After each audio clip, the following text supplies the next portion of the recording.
नमस्कार विद्यार्थियों, मैं सुमन सैनी, सहायकाचार्य हिंदी, राजकीय महाविद्यालय इटावा। आज की कक्षा में आप सभी का स्वागत है। इससे पहले वाले वीडियो में हमने हिंदी नाटक विकास की परंपरा का अध्ययन किया था।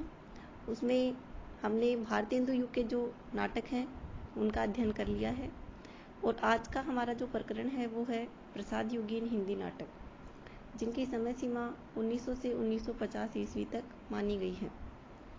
भारतेंदु जी ने हिंदी नाट्य साहित्य को जो साहित्यिक भूमिका प्रदान की, उसे कालांतर में जयशंकर प्रसाद ने पल्लवित किया। हिंदी नाट्य क्षेत्र में प्रसाद जी का आगमन एक युगांतर प्रस्तुति है। प्रसाद जी ऐतिहासिक नाटकों की रचना करने वाले हिंदी के प्रमुख नाटककार माने जाते हैं। भारत के अतीत गौरव का चित्रण करने के साथ साथ उन्होंने राष्ट्रीयता की भावना उत्पन्न करने का प्रयास अपने नाटकों के माध्यम से किया है।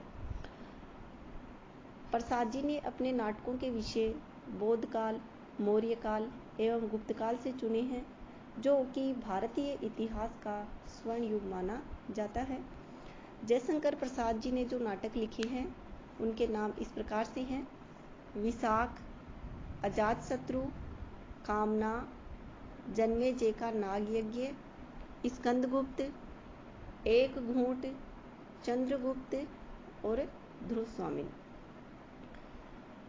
प्रसाद जी के जो नाटक हैं वो कलात्मक उत्कृष्टता की दृष्टि से इनमें से स्कंदगुप्त, चंद्रगुप्त और ध्रुवस्वामिनी है वो विशेष रूप से महत्वपूर्ण है।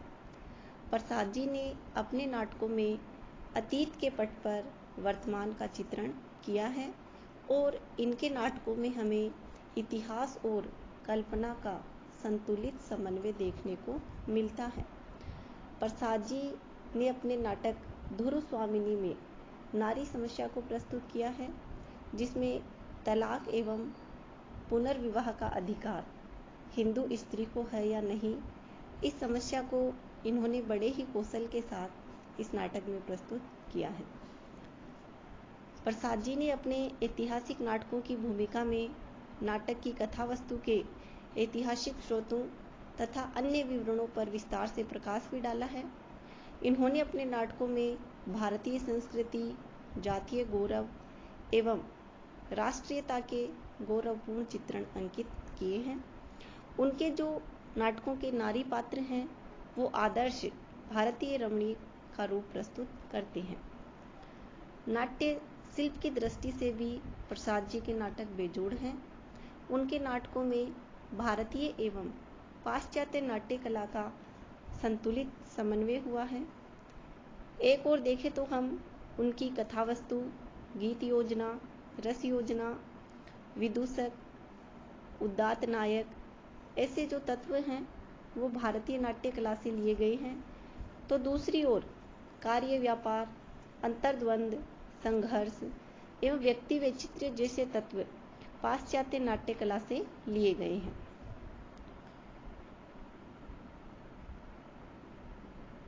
रंगमंचीय अभिनेता की दृष्टि से भी प्रसाद जी के नाटक अच्छे हैं, किंतु उनके जो नाटक हैं, जब उन्होंने नाटक लिखे तब तक हिंदी रंगमंच का पूर्ण विकास नहीं हो सका था, इसलिए वे ऐसे नाटकों की रचना में प्रवृत्त हुए जो पाठ्य अधिक हैं और अभिनय कम। प्रसाद जी प्रयोगधर्मी नाटककार थे। उन्होंने अपने परवर्ती नाटकों में विषय और शिल्प दोनों ही दृष्टि से प्रयोग किए और अंततः ध्रुवस्वामिनी के रूप में एक ऐसा सशक्त नाटक लिखा जो पूरी तरह अभिनीत किए जाने योग्य है। कहने का तात्पर्य ये है कि प्रसाद जी के पहले वाले नाटकों में जो रंगमंच की दृष्टि से कमियां रही वो उन्होंने ध्रुवस्वामिनी नाटक में पूरी की, क्योंकि इसमें वो त्रुटियां नहीं हैं जो उनके अन्य नाटकों की अभिनेता में बाधक मानी गई हैं।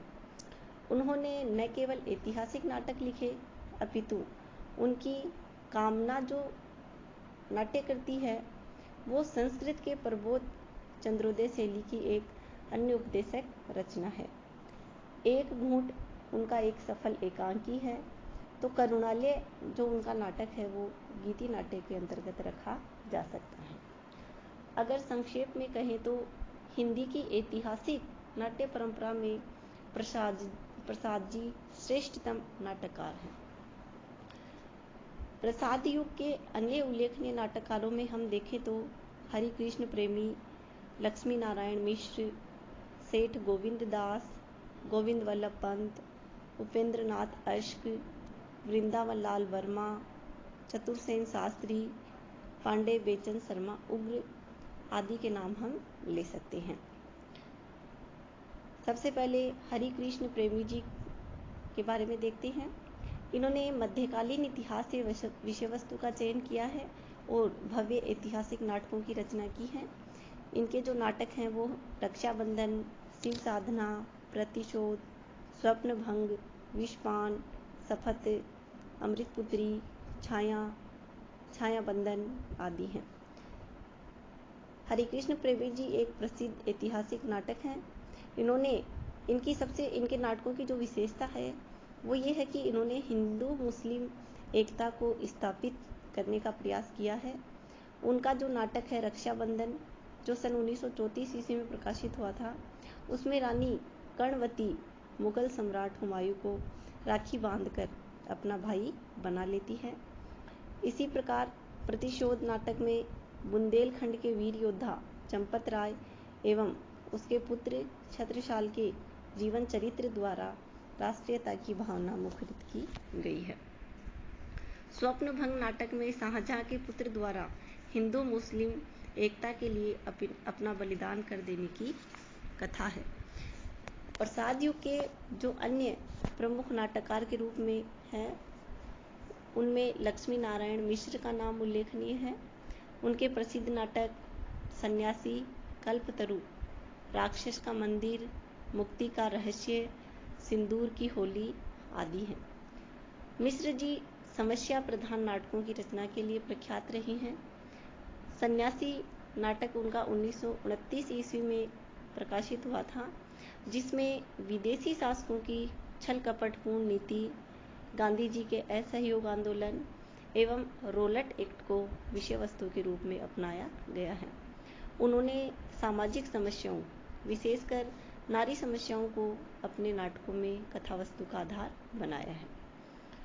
सिंदूर की होली नाटक में मिश्र जी ने विधवा विवाह एवं नारी उद्धार जैसे विषय चुने हैं।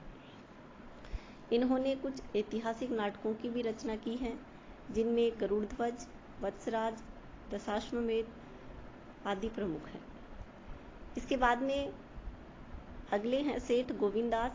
इन्होंने आदर्शवादी नाटकों की रचना की है, जिनमें सेवापथ, प्रकाश, संतोष कहाँ, त्याग और ग्रहण, बड़ा पापी कौन, महत्व किसे आदि ऐसे नाटक हैं, जिनमें सेठ जी ने अनेक समकालीन समस्याओं को उठाया है। अगले हैं गोविंद वल्लभ पंत। ये राजनीति के साथ साथ एक नाटककार के रूप में भी इनको ख्याति प्राप्त है। अंगूर की बेटी इनका नाटक है, जो सन 1935 में प्रकाशित हुआ था, जिसमें उन्होंने शराब के दुर्गुणों की चर्चा की है। सिंदूर की बिंदी नामक नाटक में इन्होंने तलाकशुदा नारी की समस्या को चित्रित किया है। उनके कुछ ऐतिहासिक नाटक भी हैं, जिनमें राजमुकुट और अंतपुर का सिद्ध नामक नाटक हैं। राजमुकुट में उन्होंने पन्नाधार के बलिदान की गाथा प्रस्तुत की है। जयशंकर प्रसाद काल के जो अगले नाटककार हैं वो उपेंद्र नाथ अश्क हैं, जिन्होंने स्वर्ग की झलक, छठा बेटा, अलग अलग रास्ते, अंजो दीदी, अंधी गली, जय पराजय आदि नाटकों की रचना की। अश्क जी के नाटकों में नारी मनोवृत्ति का यथार्थ निरूपण हुआ है तथा समसामयिक समस्याओं का लेखा जोखा प्रस्तुत किया गया है। छठा बेटा उनका प्रसिद्ध नाटक है, जिसमें पुत्रों की स्वार्थपरता का हास्य व्यंग्यपूर्ण शैली में यथार्थ चित्रांकित किया गया है। अंजो दीदी जो सन 1954 में प्रकाशित हुई थी, ये अस्क जी की सर्वाधिक प्रौढ़ नाट्य कृति है, जिसमें इन्होंने अहमवादिता एवं प्राचीन संस्कारों के दुष्प्रभावों का वर्णन किया है। प्रसाद युगी नाटककारों में उदय शंकर भट्ट ने भी पर्याप्त यश अर्जित किया। उन्होंने ऐतिहासिक एवं समस्यामूलक नाटकों की रचना की। अम्बा, सागर विजय उनके पौराणिक नाटक हैं। भट्ट जी ने ऐतिहासिक नाटकों की भी रचना की, जिनमें दाहर, शक विजय और मुक्तिपथ विशेष उल्लेखनीय हैं। मुक्तिपथ में बुद्ध के जीवन चरित्र को कथा का आधार बनाया गया है। प्रसाद युगी नाटककारों में अगले हैं वृंदावन लाल वर्मा, जो कि हिंदी के ऐतिहासिक उपन्यासकार ही नहीं अपितु ऐतिहासिक नाटककार के रूप में भी प्रसिद्ध हैं। फूलों की बोली, पूरब की ओर, बीरबल, ललित विक्रम उनके प्रसिद्ध ऐतिहासिक नाटक हैं। ऐतिहासिक नाटकों के अतिरिक्त उन्होंने समस्या प्रधान नाटक भी लिखे, जिनमें विवाह है, छुआछूत, ऊंच नीच, सामाजिक विषमता आदि का भी निरूपण किया गया है।